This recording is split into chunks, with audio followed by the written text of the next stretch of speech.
Hai guys, halo welcome back. Wah, sekarang nih berarti kita udah di episode keempat ya. Nah, sekarang nih gue ada bintang tamu, itu seorang apa ya kita sebutannya, calon dokter gitu ya di bidang ilmu kesehatan, yaitu Mbak Alicia Nefriana. Yeay! Oke, ini sebelum gue lanjut ya, kita sebenarnya episode ini mau ngobrol-ngobrol khususnya tuh tentang kehidupan di Sweden gitu. Jadi nih si Alis teman gue ini panggilannya Alis aja sih sebenarnya, Iya. Alis.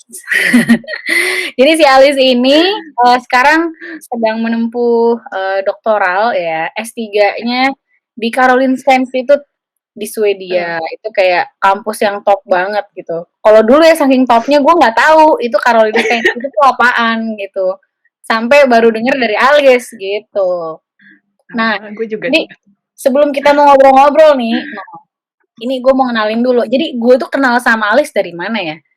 Gue tuh kenal sama Alis tuh dari Oswi Mahawaditra, Orkes Yes. Mahawaditra. Nah, jadi kalau di episode yang lalu, itu kan gue wawancara temen gue anak orkes juga, namanya Yogi. Nah, ini tuh sama, 11-12 sama Yogi, gitu. Sama-sama Ambi, gitu, asik. Nah, Oh my.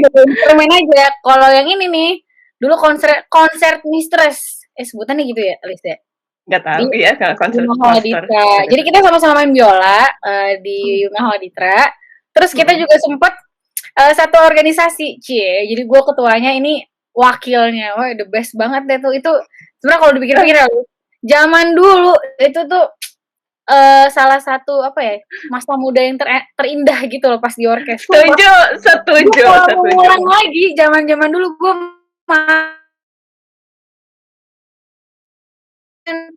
terus kayaknya tuh dulu fun aja. Bayangin ya, kita kalau nongkrong nih, udah pagi-pagi udah ke Salemba, udah kayak ya apa ya, dekor-dekor balai mahasiswa tuh ya, nyusun kursi lah, bikin apa nih, nyari teori musik partitur lah gitu, terus mulai partitur lah, terus abis itu baru beneran main, latihan dulu sih, kita main dulu, terus malamnya nongkrong dulu, habis nongkrong pulang bareng nongkrong lagi, waduh gila, sampai rumah jam 12 malam, lu gila gak sih? gila. Sekarang tuh, iya weekend kan kita tuh kayak macam pulang ke rumah masing-masing tuh udah kayak jam 12, setengah 1, padahal kayak lu ngapain?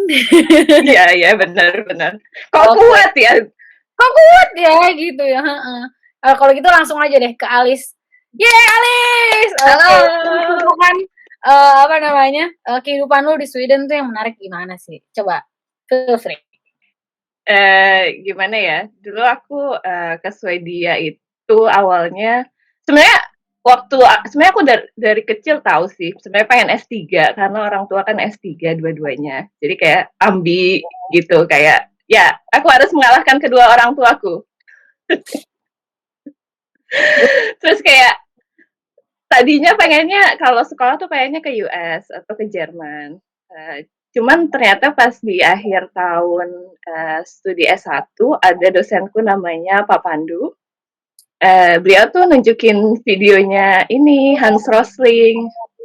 Terus di videonya Hans Rosling tuh dia nunjukin kayak grafik, tapi kayak menarik gitu loh grafiknya. Aku sebagai anak biostat yang sangat senang dengan statistik, merasa terkagum-kagum. Kok bisa statistik disajikan dengan menarik? Ini siapa orang ini? Aku harus berguru kepadanya. Terus ternyata Prof. Hans Rosling ini profesor di Swedia, di Karolinska Institute. Terus kayak, oh ternyata mereka ada master di public health juga. Oh, coba aja ke sana kali ya.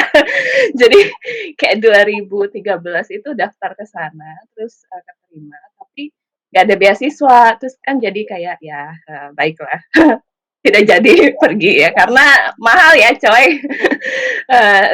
Ke sana cuman di situ aku jadi sempat kontak-kontakan sama kedutaan Swedia di Indonesia juga. Terus kayak mereka tahu gitu, oh kamu pengen ke ini ya, ya udah nanti karena waktu itu aku juga belum punya kerjaan tetap juga kan, cuman kayak ya udahlah. Tapi ini posisinya udah pernah keterima ya kamu ya? Udah 2013 tuh pernah. Tapi kayak di defer gitu ya? Iya, sebenarnya sih nggak bisa di defer juga kalau di sana kayak jadi kalau misalnya nggak bayar di waktu tertentu ya udah hangus gitu. Jadi kayak tahun depan baru daftar lagi dan kebetulan dapat beasiswa dari universitasnya, dari Karolinska Institute. Jadi itu tuition fee-nya gratis, full sama 2 tahun. Jadi kan tinggal living cost-nya aja ya. Aja tinggal. Nah ini alhamdulillahnya orang tuaku kebetulan ada rezeki buat support aku ke sana. Jadi akhirnya aku berangkat tahun 2014. Jadi itu setahun berikutnya aku daftar lagi ke sana. Terus waktu di aplikasi itu di aplikasi S2 gitu kan aku bilangnya kayak ya aku pengen S2 soalnya aku pengen jadi dosen kayak orang tua aku. Terus tapi dipikir-pikir kalau jadi dosen kan gak cukup S2 doang, apalagi di Indonesia kayaknya waktu itu mulai ada perubahan peraturan apa gimana gitu. Pokoknya harus S3 aja kalau misalnya mau jadi dosen. Terus kayak, oke, mari kita cari S3. Tapi nyari S3 kan susah ya di sini karena S3 di sini itu kan bukan kayak program studi yang dibuka setiap tahun, tapi kayak employment gitu, project based kayak jadi kayak nyari kerja gitu, ada riset apa nih yang lagi dibuka gitu. Jadi itu kebetulan kalau di sini setelah lulus S2 kita bisa apply buat visa untuk nyari kerja selama 6 bulan. Kalau sekarang udah diperpanjang jadi setahun kalau nggak salah. Tapi kita harus nunjukin kalau kita punya uang buat tinggal di sini gitu. Oke. Jadi kebetulan setelah lulus S2 aku daftar buat visa buat nyari kerja, dapat untuk yang 6 bulan. Jadi selama 6 bulan itu aku coba cari-cari lowongan S3 di website kampus gitu kan suka ada tuh lowongan Tapi ini S3 bukan bidang apa. Karolinska doang yang kamu daftar? Bukan Karolinska doang, macam-macam. Wow. Tapi ya ini sebenarnya rahasia umum ya. Jadi banyak dari posisi S3 yang di-announce di website universitas itu sebetulnya sudah ada calonnya. Jadi gitu? jarang, iya.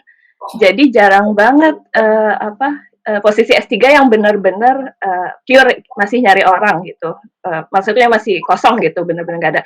Kalau misalnya kamu lihat posisi nggak cuma S3 deh, jadi asisten profesor, jadi postdoc. Kalau misalnya udah mulai terlalu spesifik requirement-nya kayak mesti bisa bahasa Indonesia dan bahasa Inggris atau mesti bisa bahasa Swahili dan bahasa Inggris itu biasanya udah ada calonnya.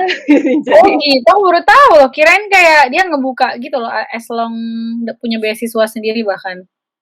Iya, enggak. Nah, itu kalau misalnya kalau misalnya kita punya funding dari negara kita sendiri, itu kita bisa sih ngontak kayak profesornya, tapi itu jarang banget di sini yang karena rata-rata yang udah punya funding itu biasanya udah ada kerjasama antara government dan universitas kayak misalnya yang dari Chinese Government Scholarship itu emang udah ada kolaborasinya di antara mereka. Jadi posisi S3 mereka itu ya nggak diumumin gitu ya. Udah aja gitu. Jadi itu aku nyari itu lama banget sampai dapet S3 itu sekitar 1,5 tahun. Nah, aku kebetulan setelah lulus, nah ini juga agak-agak dodolnya sih. Karena aku tahu kan dari S2 aku pengen lanjut S3 dan teman-teman aku tuh bilang, kamu kalau mau lanjut S3 kamu ngomong sama supervisor S2 kamu kalau kamu pengen lanjut S3, siapa tahu dia punya proyek yang bisa dijadiin proyek S3 kamu. Nah, tapi aku kan kayak orangnya gengsian ya. Aku tidak mau bilang sama supervisorku sebelum membuktikan bahwa aku kerjanya bener nih buat S2. Bisa dimengerti lah, bisa dimengerti lah. Nah, jadi aku tuh baru ngasih tahu ke beliau tuh sekitar bulan April, kayak udah mau akhir-akhir tesis gitu. Aku bilang aku pengen lanjut S3 nih, ada project nggak? Terus ternyata supervisor aku bilang, ya aku udah mau balik ke negara aku, jadi kamu itu murid terakhir aku yang bakal aku terima. Ya, dia negaranya mana, Lis? Dia dari Meksiko. Oke. Terus kayak, Ya. alright, fine. Ya sudah, ya sudah. Tapi kebetulan, ya udahlah, ya gimana ya, akhirnya aku coba-coba cari, sisi lain kan. Nah, terus kayak udah tuh tesis S2 beres, nganggur dong. Selama nganggur akhirnya aku namatin belajar bahasa Swedia tuh. Kebetulan kalau di sini kan kita bisa belajar bahasa Swedia gratis nih. Eh, Oh jadi gitu. aku kenapa? Dari kampus kan? Enggak dari pemerintah kota, ya pemerintah kota Stockholm gitu. Sebenarnya Oke. jadi kalau misalnya kita punya residence permit yang lebih dari berapa ya, lebih dari 3 bulan kalau nggak salah, kita kan bisa dapat namanya personal identification number. Nah, personal identification number ini adalah kunci kesejahteraan hidup di Swedia. Karena kalau kamu tidak punya itu, kamu tidak bisa buka akun bank, kamu tidak bisa daftar apa jadi member supermarket, kamu tidak bisa daftar ke puskesmas Member dan supermarket, iya jadi kayak kayak member membership. Alfamart gitu, Iya, nggak bisa belanja? belanjanya bisa tapi nggak bisa dapet diskon. Oh, I see. Jadi ini adalah Oke, kunci kesejahteraan hidup kamu, si personal oke, berarti identification. ini buat yang denger nih penting nih ya, punya punya kartu diskon. Jadi kayak kalau ke IKEA gratis juga ya, dapat diskon nggak tuh? Bisa bikin IKEA family kalau misalnya punya punya Oh, personal ID number. Ya kadang IKEA-nya baik sih, nggak harus punya juga nggak apa-apa. Cuman akan lebih memudahkan untuk proses daftarnya. oke, oke, oke. Iya, iya, oke. Coba lanjut, Jadi lanjut. Sampai jadi dapat S3 itu gimana gitu? jadi itu sampai Oktober aku Oktober itu kebetulan ada acara open house di departemen. Terus aku ketemu sama co-supervisor aku yang sama-sama bantuin tesis aku. Jadi main supervisornya udah nggak tahu kemana nih. Terus aku ketemu Oh, co-supervisor aku. Terus dia nanya, iya gimana tesis kamu? Katanya kamu bikin artikel dari tesis kamu buat dipublish di jurnal gitu. Terus aku bilang, iya aku udah kirim ke main supervisor aku. Emang dia belum forward ke kamu gitu. Terus co-supervisor lu bilang, enggak tuh dia nggak bilang apa-apa. Terus kayak jedar. Terus jadi kayak, hah bukannya sudah direncanakan bahwa kita akan berkolaborasi dan menulis artikel ini. Terus akhirnya kayak supervisor aku take over gitu kayak ya udah kamu aku bayar deh sebulan buat kerja sama aku buat nulis artikel dari tesis S2 kamu. Terus aku bilang oke. Okay. Nah tapi akhirnya dia bilang gini, kayaknya aku ada sisa funding nih buat nge-hire kamu jadi research assistant sampai akhir tahun 2016. Kamu mau oh, nggak? Terus aku bilang boleh deh, ya udah. Nah tapi si iya. posisi research Oh, assistant itu. ini, kenapa Ben? Berarti kan emang kamu ini berarti kamu dambakan juga kan? Ya, nggak apa-apa lah jadi research assistant dulu, yang penting ada kerja dan aku tidak menganggur karena pengangguran di Swedia itu ya udah, Oh, 3 bulan jadi research assistant. Nah, posisi research assistant ini by law harus di-announce juga ke publik, biarpun udah ada arrangement di belakang bahwa kamu akan dapat posisi ini. Jadi tetap aku harus submit CV, kirim cover letter, bla bla, cuman ya siapa tahu ada aplikan yang jauh lebih ini oh kan. gitu. Jadi aku tetap kirim cover letter, aplikasi segala macam.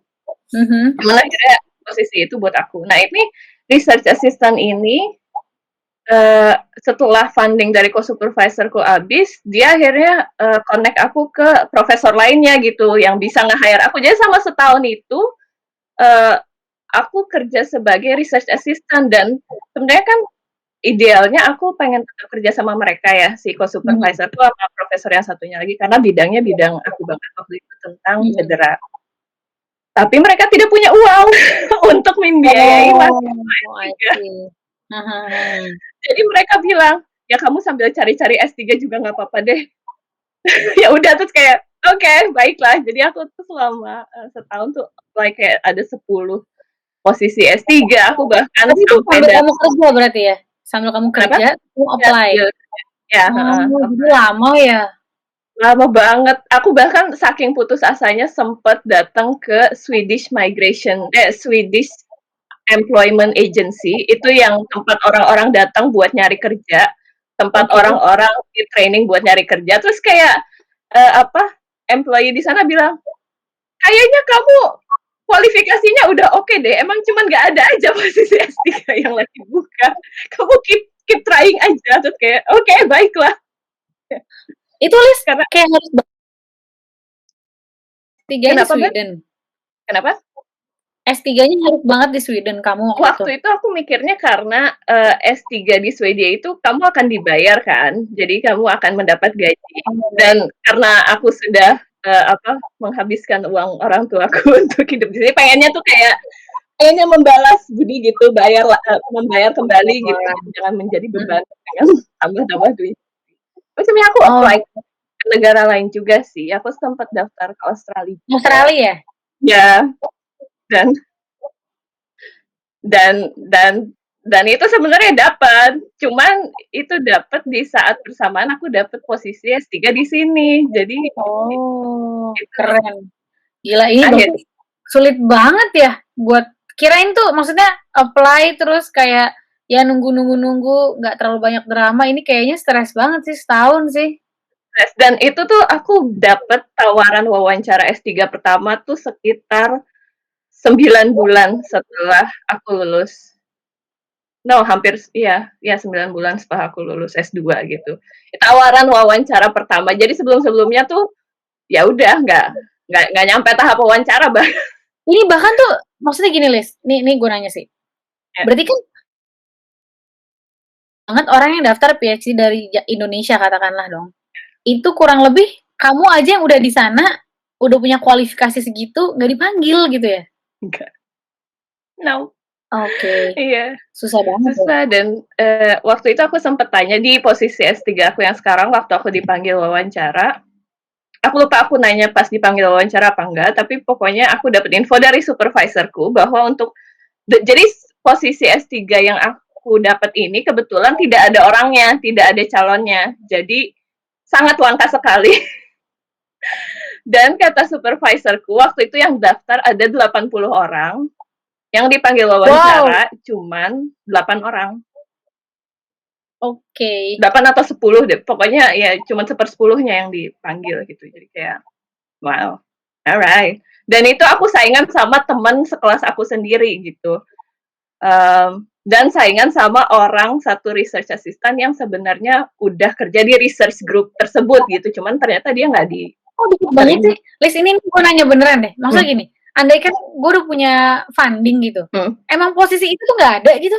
Kalau misalnya kamu punya aku sebenarnya nggak tahu teknisnya ya, cuman kayaknya kalau kamu punya funding, kamu nggak usah apply via posisi yang di-announce, kamu bisa bikin project kamu sendiri sebenarnya. Kirain itu kayak misalnya kayak nge-kontak profesor, terus kayak ya intinya bisa nggak nih gue lanjut ke sana gitu. Itu berbeda.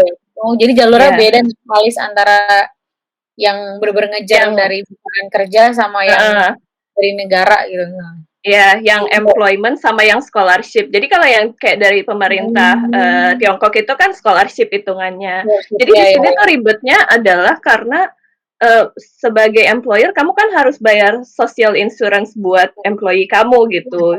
Jadi kadang kalau misalnya scholarship itu orang tuh kadang mikirnya, aduh ribet nih ngitungnya kalau misalnya scholarship ntar social employee buat si student gimana, terus bla bla. Jadi ya kadang nggak banyak orang yang pursue karena nggak tahu ini duitnya mesti gimana ngitungnya biar bisa finance.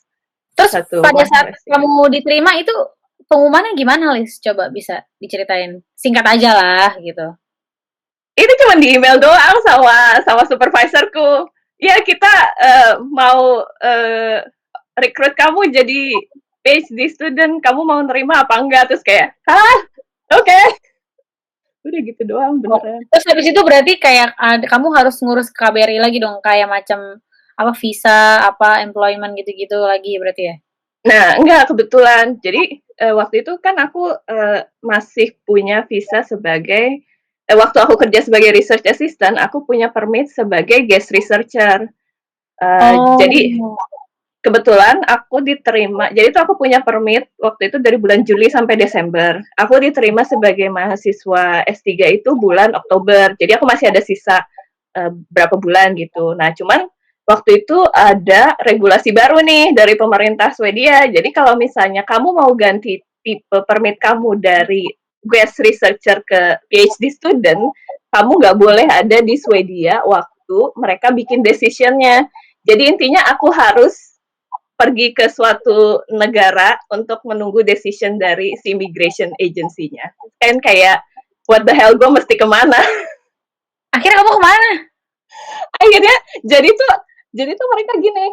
Jadi aku setelah tahu bahwa aku akan jadi PhD student, aku apply nih, masukin aplikasi ke migration agency. Terus berapa minggu kemudian mereka kirim surat. Mereka bilang gini, Ria, kita mau ngambil decision-nya nih, tapi kamu nggak boleh ada di Swedia. Jadi kamu infoin ke kita, kamu mau ada di mana, nanti kita akan bikin decision-nya waktu kamu ada di sana. Jadi akhirnya aku tuh nyari, kemana ya yang murah dan cepat. Akhirnya kemana, Lis? Aku ke Poland karena ada Wizz Air ke sana, apa Ryanair ke sana. Oh, Ryanair, iya. Kayak Asia sini lah. Iya, benar. Jadi tuh kayak aku langsung email supervisorku, aku mesti ke Poland nih minggu depan karena mereka mau bikin decision buat visa. Itu berapa lama? Aku seminggu di sana. Oh, alright. Sebenarnya sih kata temanku itu bisa 24 jam sih Elah 24 jam udah kayak tahanan lapor. Ya cuman kayak ya udahlah sekalian liburan gitu. Ya udah akhirnya. Oke, ini lanjut dulu. Ini sebenarnya menarik sih, cuman mungkin biar kita bisa next gitu kan ya. Iya. Karena kan kehidupan di Sweden tuh banyak banget yang apa sih lucu-lucu. Nah, sempat kayak diajak main musik di gereja atau gimana sih? Ya jadi tuh sebenarnya waktu aku kesini aku kayak kehilangan identitas diri sebagai violinis ya. Kayak aku 2 tahun di S2 tuh kayak nggak sempat main biola sama sekali, kayak nggak tahu komunitasnya di mana gitu. Terus kayak setelah 2 tahun aku baru tahu sih, maksudnya aku baru memberanikan diri untuk ngontak satu jadi di KI itu ada string ensemble tapi nggak punya orkestra. Terus coba ikutan join kan.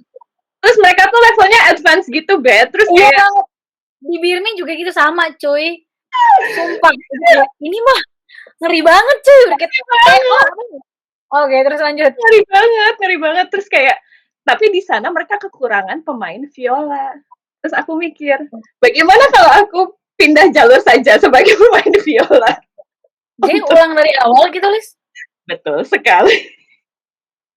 Jadi intinya aku tidak pursue untuk main sama string ensemble di KI. Cuman aku bilang aku harus belajar viola nih. Kayaknya viola bakal lebih indah prospeknya karena aku tidak jago-jago amat kan main violin sebenarnya. Ya, terus.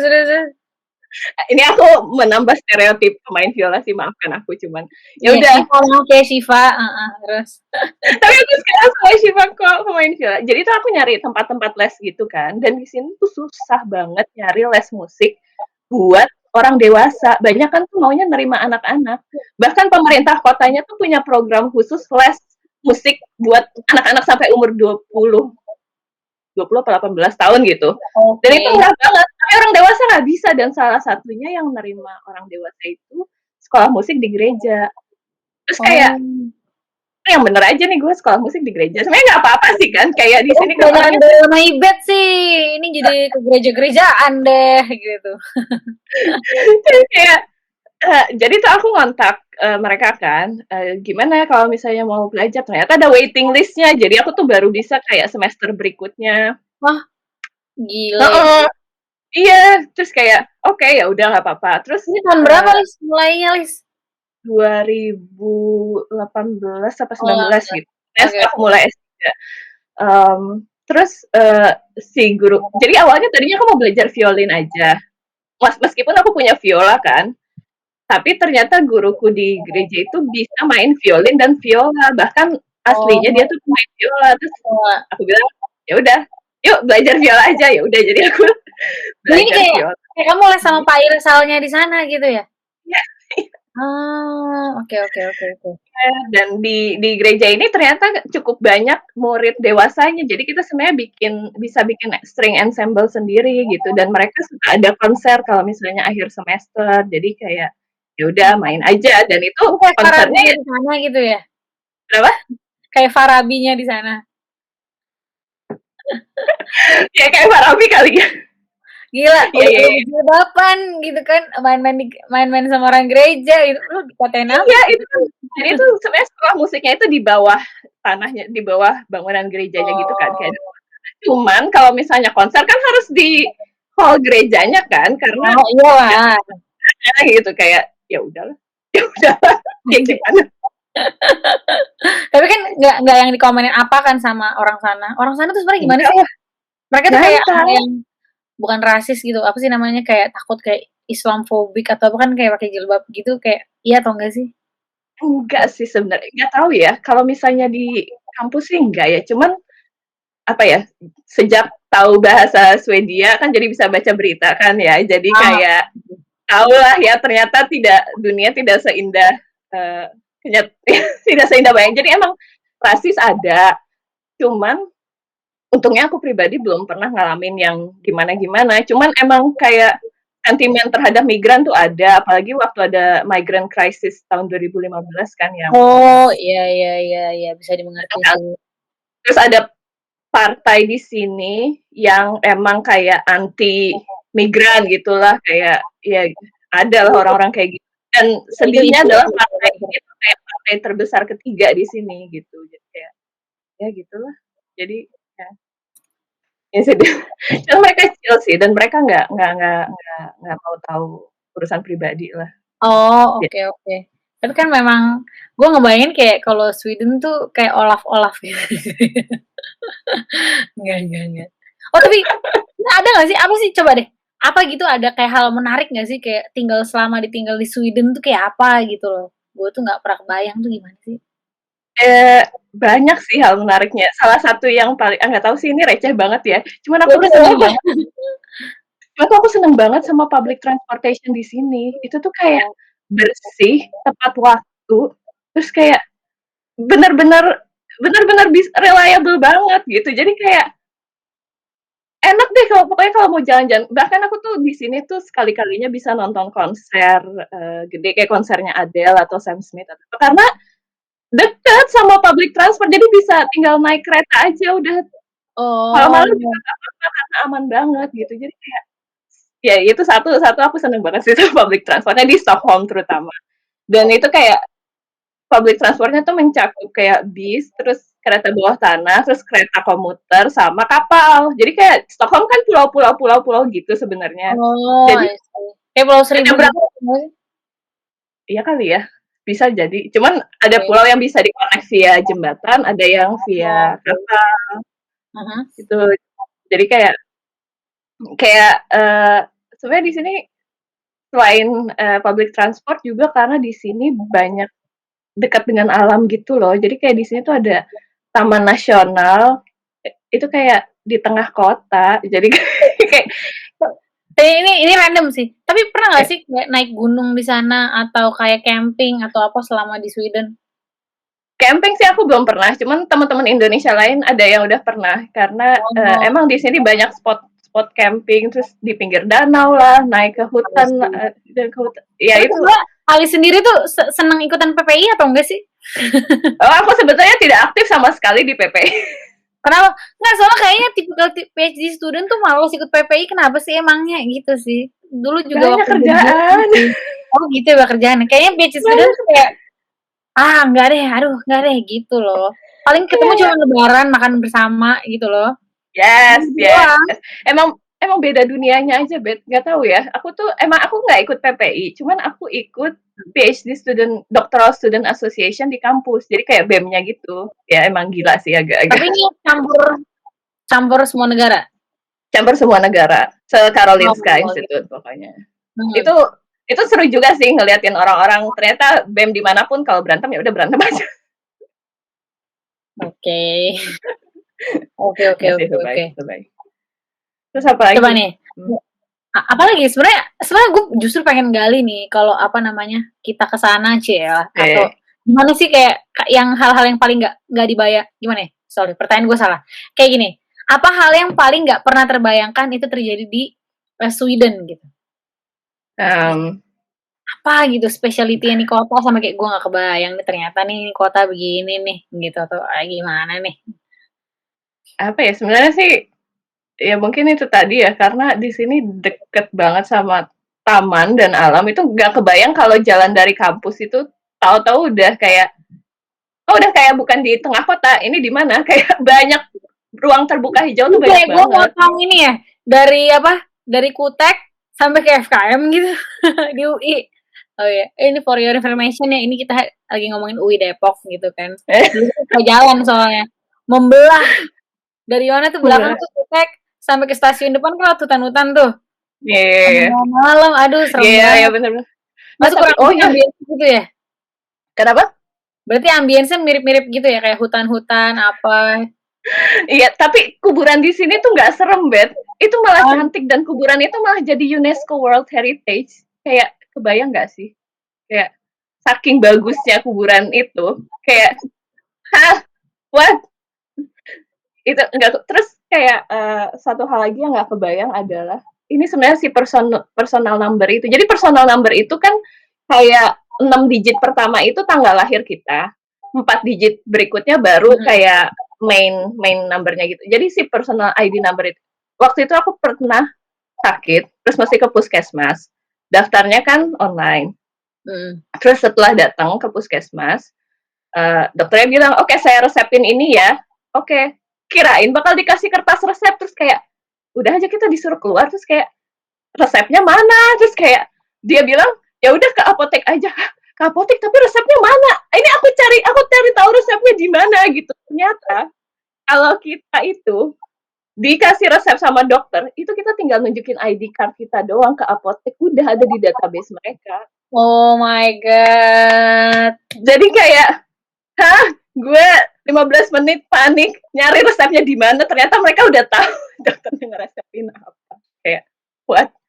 Tapi itu gratis nggak, Lis? Kalau di UK kan gratis tuh NHS tuh waktu zaman gue ya. Nah, kalau di sini tuh ada high sailingnya gitu. Jadi kita kalau misalnya bayar make ke puskesmas atau misalnya kalau nggak salah obat nih, obat kalau misalnya kita bayar setahun udah nyampe 2.000 kronor, which is kayak berapa ya? 3-4 jutaan lah. Itu Aha. obat berikutnya gratis gitu. Jadi Oh, kita bayarnya oke. cuma sampai batas tertentu aja. Sama kayak kalau misalnya dirawat inap juga ada batas high sailingnya gitu. Bentar ya, ini nanya random lagi. Kalau Hmm. gratis nggak sih? Apa? Apa? Tadi Halo, putus? Ya. Lis? Kalau ngelahirin di sana gratis nggak sih? Kalau ngelahirin setahu aku gratis. Semua Oh, oke oke healthcare-nya oke. apa sampai sampai ngelahirin dari cek bidan ya, cek bidan. Kayaknya di sini jarang orang cek ke OBGYN. OBGYN kecuali. Heeh, heeh. Iya ya memang di UK Hmm. juga gitu midwife midwife gitu. Iya, heeh, heeh, heeh. Serem Benar. gue kayak. Kalau di Indo gue enggak, karena kan kayak ya kan gue cupu yang lahiran sesar kemarin. Jadi kayak Cupu gimana? kayak Bukannya kayak sakit itu, Bet? prosedurnya tuh enggak karena ada teman gue waktu ngelahirin di London itu nggak pakai painkiller sama sekali. Gila gak sih Ah, lu? gimana? Katanya What? di situ memang kayak di encourage tuh yang itu loh kembali ke alam. Apa sih maksudnya yang natural gitu loh. Kalau nggak perlu-perlu banget. Dan dia juga bisa. Dia Oh, kayak ya, ya. yoganya udah jago gitu loh. Ya, ya, ya, ya, Jadi gue ya. kalau udah denger sama bidan ini pasti harus normal. Aduh gue males banget. Kalau di Indo udahlah dok peser aja. Ya, ya, ya, Ini ya, ya. gratis gitu ya. Ya, ya, iya sih, itu emang kayak Tapi itu kan kayak macam pilihannya orang gitu loh. ya, Cielah. ya. Nah nih, ada lagi gue mau nanya nih. Ada nggak Ya. sih pengalaman paling gak enak selama di Sweden? Pengalaman paling nggak enak ya. Eh, Atau misalnya pernah nggak kayak apa namanya? Kalau di Birmin nih dulu nih, hmm. kalau teman-teman gue yang berjilbab gitu dia suka kayak didatengin homeless yang berjilbab imigran gitu loh, minta-minta duit Hah? Oh di ya? city center. Iya gitu. Jadi kayak kesana kita Muslim sisterhood gitu loh. Tapi kalau pas Oh, kayak dia cuma ngasih 2 pound terus dia kayak tiba-tiba marah. gue minta 10 pon. Lah, kan gue bingung. Wah, terus teman gue kayak, oh 5 pon aja gimana? Terus gue jadi emosi dong. Loh, kok jadi kayak gini gitu. Ada scam-scam yang kayak gitu. Wah. Kalau di sana ada Oh, nggak atau apa gitu yang paling gak enak gitu? apa ya paling nggak enak? Sebenarnya jarang sih, paling kalau misalnya orang sini itu kan, sebenarnya pendiam ya, cuman mereka itu kalau udah minum, mmm, ya mereka jadi loud. Jadi kalau misalnya kita naik kereta hari Jumat malam atau Sabtu malam, itu sering ada orang mabuk. Cuma sebenarnya kita nggak di sini tuh orang nggak boleh minum di tempat umum kan. Jadi sebenarnya jarang banget, cuman kadang ada juga, nah di sini tuh homeless-nya kadang canggih-canggih gitu. Jadi di sini tuh ada yang namanya aplikasi Swish, itu kayak kamu bisa kirim uang lewat telepon kamu gitu loh. Kayak bisa Mhm. transfer uang via telepon. Kadang-kadang pengemis di sini tuh punya nomor Swish, jadi mereka tuh bawa tulisan, ya bantu saya nomor Swish saya ini, jadi kalian bisa kayak Gila itu canggih banget sih. Berarti sebenarnya hidup di Sweden tuh enak banget ya, Lis. Pantas aja iya, lu kesel banget gitu ya. Nah, I ya see. kira-kira gitu. Oh sama satu Apa nih? lagi, kalau di Apa, sini silakan. itu alkohol itu tidak dijual bebas.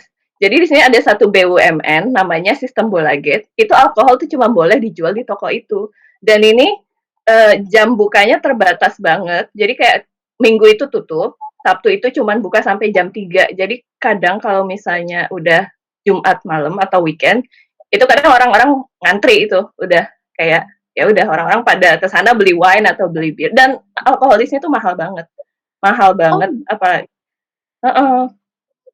Jadi di supermarket itu kamu nggak akan nemuin wine kecuali yang alcohol free gitu. nih gue nanya deh, ini agak rasis sih sebenarnya. Kalau di Birmi itu ada kayak toko-toko bir gitu tuh yang jual tuh orang-orang India, Pakistan, Bangladesh gitu loh, yang agak lebih murah. Tapi dia kalau di sana. Tapi dia apa tadi keputus yang Oh sorry, saya keputus ya. yang India Enggak, kalau di Pakistan. Birmi sama ada orang-orang kayak ya imigran gitu yang buat buka toko. Jadi tuh Oh, kayak banyak menyuplai gitu. Kalau di sana tuh oh orang-orang India, Pakistan, Bangladesh banyak nggak buka-buka toko gitu loh? jarang sih. Kalau di sini tuh, jadi kalau di Stockholm itu bisa dibilang segregated kali ya, agak segregated sebenarnya. Wow. Jadi kalau misalnya migran itu banyak tinggal di daerah. Ada daerah utara yang banyak migrannya, ada daerah utara yang banyak orang tajirnya. Jadi itu kalau misalnya lihat apa peta metro kebagi dua, Hmm. itu yang satu yang kayak misalnya daerah Blue Line sebutnya, itu banyak Mhm. migran, ya migran, migran. Oh, oke. Tapi kalau saya lihat ke daerah satu lagi yang daerah namanya Danderyd, itu orang-orang tajir Swedia tinggal di situ. Jadi kalau misalnya Kamu tinggalnya di mana, Lis? mau di selatan, aku tinggal di selatan. Nggak ada di situ? Alright, Jadi alright. sebenarnya Oke. kalau di sini kayaknya uh, migran, ya mungkin karena aku jarang main ke daerah sana juga kali ya.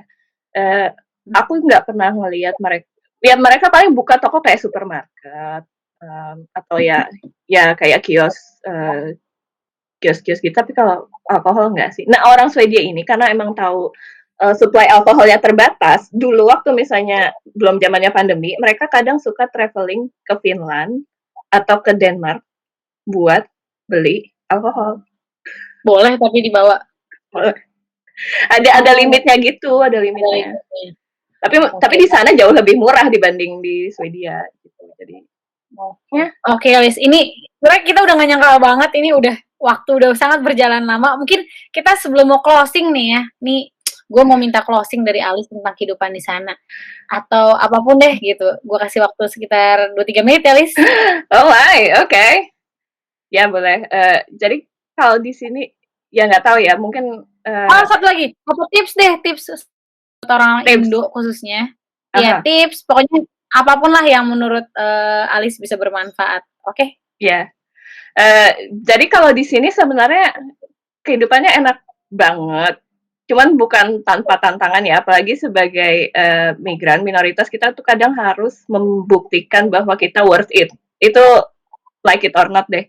Tapi ya selama ini aku coba membaur aja kali ya, kayak coba belajar bahasanya, atau ya mereka senang banget sih kalau misalnya kita tahu one thing or two about their culture gitu. Jadi iya, ya like that sih. Try to make the best out of your situation. Gitu. Kalau bahasa Swedennya dada apa? Bye-bye. Dada. Oh, hey do. Bukan dada. Apa? Hey do. Heido. Oke, Heido. Hey do. Oke. Atau ada lagi, Lis? Apa ya? Di sini sih sangat work-life balance sekali ya. Jadi aku merasa sangat bersyukur. Tidak harus kerja lembur, karena kerja lembur itu bukan dilarang sih, maksudnya ribet kalau misalnya kamu mau kerja lembur itu harus ngisi form segala macam. Gitu. Yeah. Jadi seberapa kamu merekomendasikan Sweden sama orang-orang Indo yang lain? Depends what you're looking for. Jadi kalau di sini orangnya tidak kompetitif ya. Mungkin beberapa orang akan merasa, ih apaan sih ini, kayak orangnya tidak punya gairah Gak hidup. kompetitif tapi lu segitu susahnya PhD. Iya.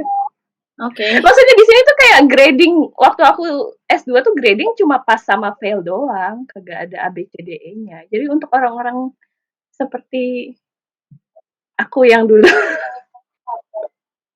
ambisius gitu. Ambisius. Ini kayak ya udahlah yang penting lulus. Atau doctoral courses yang aku take itu ya gradingnya cuma pass sama fail doang. Jadi kayak minimal effort juga udah bisa. Jadi kalau misalnya untuk orang-orang yang suka kompetisi gitu, kayak aku harus jadi yang terbaik, kamu tidak akan tenang tinggal di sini, saya rasa. Oh, that's why itu ngeling juga ya ke sistem pendidikan ya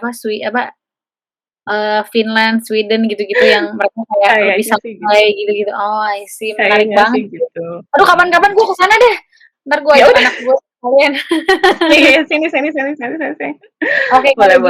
Udah gak nyangka banget. Kita udah. Iya, ya ampun. Kalian nih ngobrol-ngobrol bersama. Ini semuanya gue tanpa dipotong, asik. Oke, kalau gitu mungkin gue tutup dulu. Thank you banget buat yang dengar semuanya. Thank you so much. Di episode berikutnya nanti yang pasti gue bakalan menghadirkan teman-teman yang sama ambinya dengan Alis, atau yang pasti yang sama keren-kerennya dengan Alis juga. Oke. Bye.